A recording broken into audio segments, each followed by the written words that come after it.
இந்த கால்நேர பணித்தொழிலுக்கு உங்களை அன்புடன் வரவேற்கிறேன்.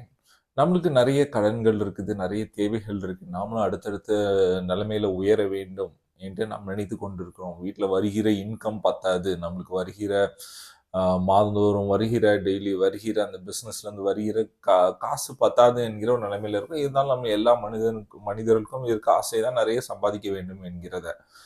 நம்ம நெறைய வேளை என்ன நினைப்போம் அப்டின்னா, காசுக்கும் ஆண்டவருக்கும் சம்மந்தம் கிடையாது. அவரு நம்மளுக்கு சுகத்தை அளிக்கிறவர், நம்மளை ஆசீர்வதிக்கிறவர், ஆ நம்மளுடைய தேவைகளை சந்திக்கிறவர், இந்த மாரி மட்டும் வச்சுக்கிறோம். ஆனா பணத்துக்கு நெறைய வேளையில நம்ம சுயமா திங்க் பண்றோம். எப்படி பண்ணலாம்?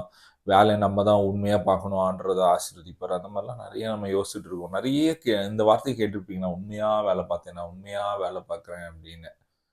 நீங்க கொஞ்சம் யோசிச்சு பாருங்க. உங்களுக்கு வேலை பார்க்கும்போது உங்க உடம்பு சரியில்லாம இருந்தா, ஒரு கால் உடைந்திருந்தால், பிசிக்கலி சேலஞ்ச் ஆயிருந்தா என்ன நடந்திருக்கும்? அது நம்மளுடைய சம்பாத்தியம் அல்ல, நம்மளுடைய உண்மை அல்ல. நம்மளும் தப்பு பண்ணியிருந்திருப்போம். நம்ம உண்மையா இருந்தோம் சொன்னாலும், ஏதோ ஒரு விஷயத்துல நம்ம தப்பு பண்ணியிருந்திருப்போம். நம்மளுக்கே அது தெரியாது. அதனால நம்ம எப்பவுமே உண்மையா இருந்தோம், ஃபெய்த்ஃபுல்லா இருந்தோம் வேலையில அப்படின்னு நாம கிளைம் பண்ணாம, இந்த வசனத்த பார்க்கணும். உபாகமம் 8:18 எடுத்தீங்கன்னா, ஐஸ்வர்யத்தை சம்பாதிக்கிற பலனை கொடுக்கிறவரே கர்த்தர். நீங்க வேலை பார்க்குறீங்கன்னா, அந்த வேலைக்கு அந்த செய்றதுக்கான பலனை கொடுக்குறது கர்த்தர் தான். அதனால இது கர்த்தர் கொடுத்தாரு. உங்களுக்கு வருகிற ஒவ்வொரு காசும், ஒவ்வொரு ஐஸ்வர்யமும் கர்த்தர்ட்ட இருந்து தான் வருது. நீங்க போய் நிக்கிறீங்க ஒரு பாத்திரமா நின்னு, ஒரு டீச்சிங்ல நின்னு பேசுறீங்க, கத்துறீங்க, அந்த தொண்டை வலிக்குது. ஆ மேனேஜர்ஸா இருக்கிறீங்க, உங்கள லெஃப்ட் அண்ட் ரைட் எடுக்குறாங்க. அதுக்கு பலத்த தாராரு. அந்த ஸ்ட்ரெஸ்ஸ தாங்குவதற்கு பிசினஸ் இருக்கு. பிசினஸ்ல இருக்க ஸ்ட்ரெஸ், அதுல உள்ள ரிஸ்க் எல்லாத்தையும் தாங்குவதற்கு கர்த்தர் தான் பலன் தராருங்க. இதுல அழகா போட்டிருக்கு. ஐஸ்வர்யத்தை சம்பாதிக்கிறதுக்கான பலனை கர்த்தர் தருகிறார். அவர் பலன் தரலான்னா நம்ம யாருமே சம்பாதிச்சு இருக்க முடியாது. சரிங்களா? அத நீங்க நினைவு கொண்டு இருங்க. அதனால உங்களுடைய பண தேவைகளுக்காக நீங்க ஆண்டவர்ட்ட கேட்கும் பொழுது, ஒரே நைட்ல நெறைய காசு குடுத்து அடைப்பாரு. அவரால முடியும். ஆனா எல்லா டைமும் அது சாத்தியம் பண்ண மாட்டாரு. அப்படியே பண்ணா நம்ம சும்மாவே உட்கார்ந்துட்டு இருப்போம். அதனால நீங்களும் நானும் இந்த உலகத்தின் நீதி நாம் உழைக்க வேண்டும். ஆதாம்க்கு அதான் ஆண்டவர் சொன்னார். நாம் உழைக்க வேண்டும். சீஷர்கள், பவுலு, ஜீசஸ் எல்லாரையும் பாருங்க. எல்லாமே வேலை செஞ்சாங்க. பவுல்லாம் ஊழியம் செய்யும்போது வேலை செஞ்சாரு. ஜீசஸ் கார்பெண்டரா இருந்தாரு. எல்லாருமே வேலை செஞ்சாங்க. இந்த உலகத்துல நம்ம வேலை செஞ்சு தான் ஆகணும். வேலை செய்யாம நீங்க இருக்கிறீங்களா?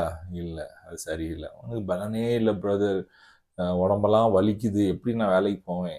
இந்த வசனத்தை எடுத்துக்கோங்க. ஆண்டவரே, ஐஸ்வர்யத்தை சம்பாதிக்கிற பலனை தருகிற நீர் எனக்கு பலத்தை தருவீராக. ஏதோ ஒரு வகையில நான் படித்த காரியத்திலிருந்து எனக்கு விடுதலை வரவில்லை. எனக்கு ஒரு வேலை வரவில்லையா? பரவாயில்ல. நீங்க ஆண்டவர்ட்ட நின்னுங்க. எனக்கு பலனை தாங்க, ஐடியாவ தாங்க, என்ன பண்ணணும்? ஒரே ஒரு ஐடியா தருவாருங்க, உங்கள பணக்காரனாய் மாத்தும்.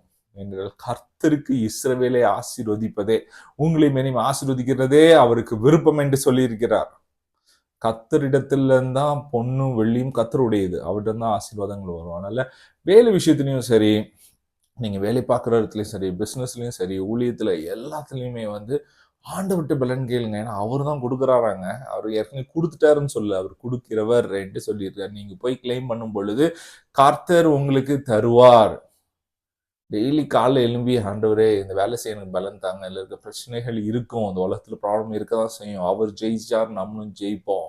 தைரியமா போங்க, வேலை செய்யுங்க. கர்த்தர் உங்களை பெரிய காரியங்களை செய்வார். எங்க கொஞ்சம் ஜெபம் பண்றீங்களா? லிமோ டைரிமி ஹெதல் ஹந்தரஷ். ஆண்டவரே, இந்த உண்மையை இந்த மக்களுக்கு நீர் சொல்லிக் கொடுத்ததற்காக நன்றி ஆண்டவரே. இந்த வேளையில ஐஸ்வர்யத்தை சம்பாதிக்கிற ஒரு பலனை நீர் கொடுப்பதற்காக நன்றி ஆண்டவரே.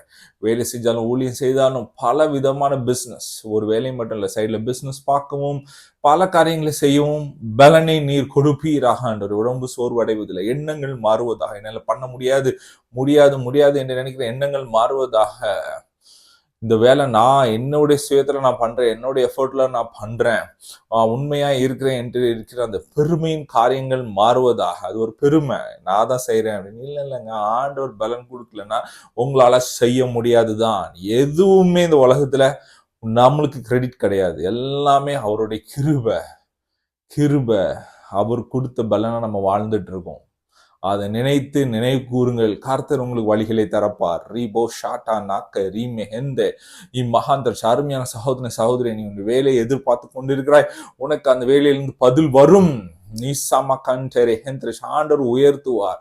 ஒரு வழி அடைத்தால் 2 வழி ஆண்டவர் திறப்பார். உங்களுக்கு என்று கதவுகள் திறக்கிறது. ஹalleluya. இமோசினி ஹாந்தரபா கந்திரேஷ். வீட்டுல நீங்க வாங்கிட்டு இருக்க சம்பளத்தை பார்க்கலாம் அதிகமாக ஒரு வழியை ஆண்டவர் திறக்கிறார். நீங்க உள்ள போவீர்கள், பெரிய காரியங்களை செய்வீர்கள். லீகோ நகந்தரஷ். ஆண்டவரே, ஊழியத்தின் ஸ்தானத்திலிருந்து நாங்க எல்லாரும் கேட்கிறோம் ஆண்டவரே, ஐஸ்வர்யத்தை சம்பாதிக்கிற பலனை எங்களுக்கு தருவதற்காக நன்றி. அதை சம்பாதித்து எங்களுக்கு வரும்பொழுது உமக்கு சாக்ரிஃபிஷியலா நாங்க உம்முடைய ஊழியத்தை தாங்க நாங்கள் கொடுப்போம் ஆண்டவரே. நீகோ ரஹடலஹந்தர பஸ்ஸிக்கில மெஹந்தர ஷியாந்தஸ். ஹalleluya, hallelujah, hallelujah. தலைவலி மாறுவதாக. இதை பார்த்து கொண்டிருக்கிற சகோதரே சகோதரி, தலைவலி இப்பொழுது மாறுகிறது. In the name of Jesus, in the name of Jesus. Roma Shakatara Mahandarash. In the name of Jesus, I pray. தைரியமா போங்க. கர்த்தர் உங்களுக்கு பலனை கொடுத்திருக்கிறார். ஐஸ்வர்யத்தை சம்பாதிங்க. ஆண்டவர்கிட்ட கேளுங்க அது எப்படி செலவழிக்க வேண்டுமென்ட்டு. கர்த்தர் கொடுத்திருக்கிறத கர்த்தருக்கு கொடுங்க. நீங்கள் கொடுக்கும் பொழுது கர்த்தர் உங்களை ஆசீர்வதிப்பார். ஷாலோம். நாளைக்கு பார்க்கலாம்.